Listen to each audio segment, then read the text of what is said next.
Trout Fishing in America Shorty appeared suddenly last autumn in San Francisco, staggering around in a magnificent chrome-plated steel wheelchair. He was a legless, screaming, middle-aged wino. He descended upon North Beach like a chapter from the Old Testament. He was the reason birds migrate in the autumn. They have to. He was the cold turning of the earth, the bad wind that blows off sugar.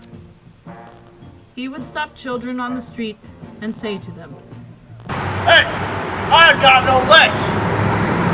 The truck chopped my legs off in Fort Lauderdale. You kids got legs. They didn't chop your legs off. Wheel me into that store over there."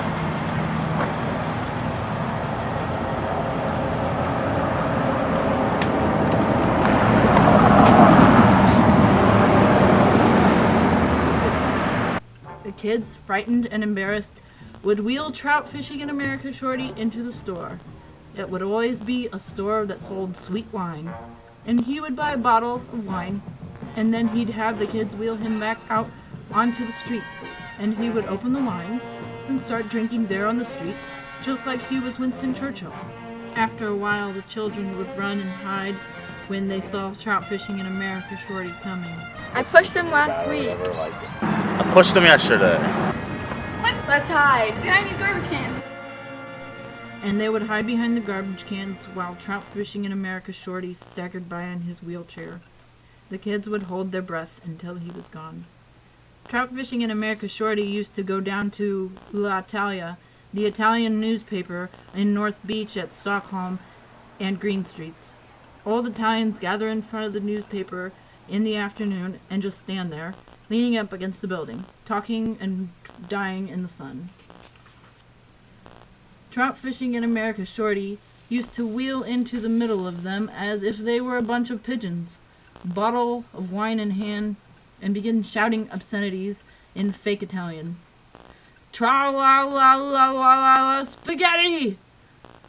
I remember Trout Fishing in America Shorty passed out in Washington Square, right in front of the Benjamin Franklin statue.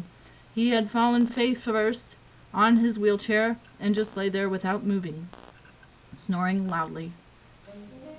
Above him were the metalworks of Benjamin Franklin like a clock, hat in hand. Trout Fishing in America Shorty lay there below, his face spread out like a fan in the grass. A friend and I got to talking about Trout Fishing in America Shorty one afternoon. We decided the best thing to do with him was to pack him in a big shipping crate with a couple of cases of sweet wine and send him to Nelson Algren. Nelson Algren is always writing about Railroad Shorty, a hero of the neon wilderness, the reason for the face on the bare room floor, and the destroyer of Dove Linkhorn in A Walk on the Wild Side. We thought that Nelson Algren would make the perfect custodian for Trout Fishing in America Shorty. Maybe a museum might be started. Trout Fishing in America Shorty could be the first piece in an important collection.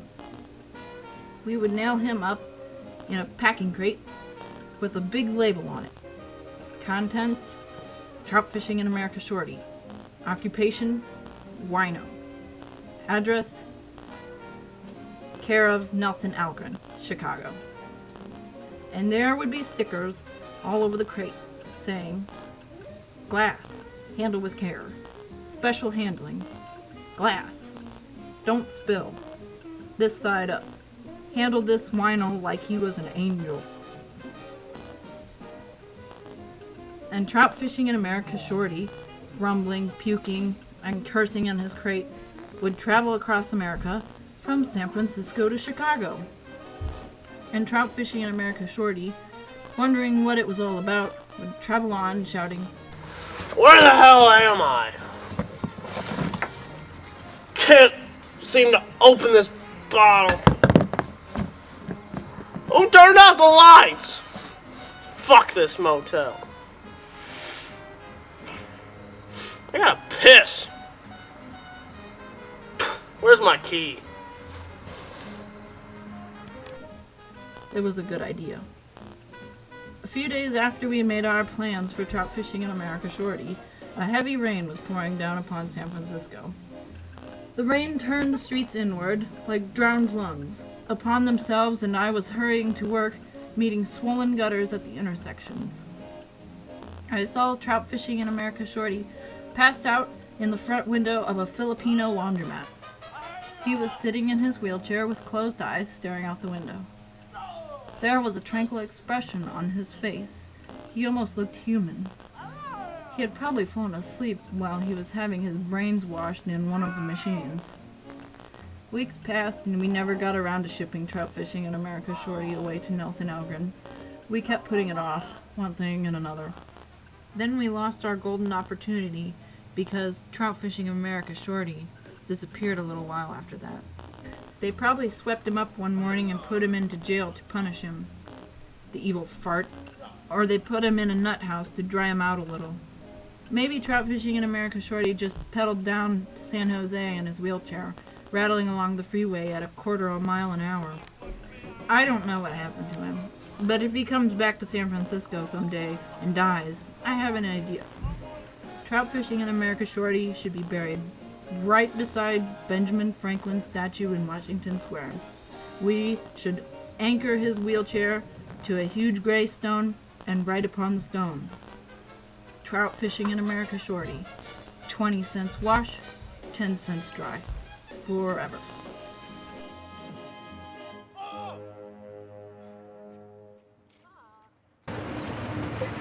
Why are you following me?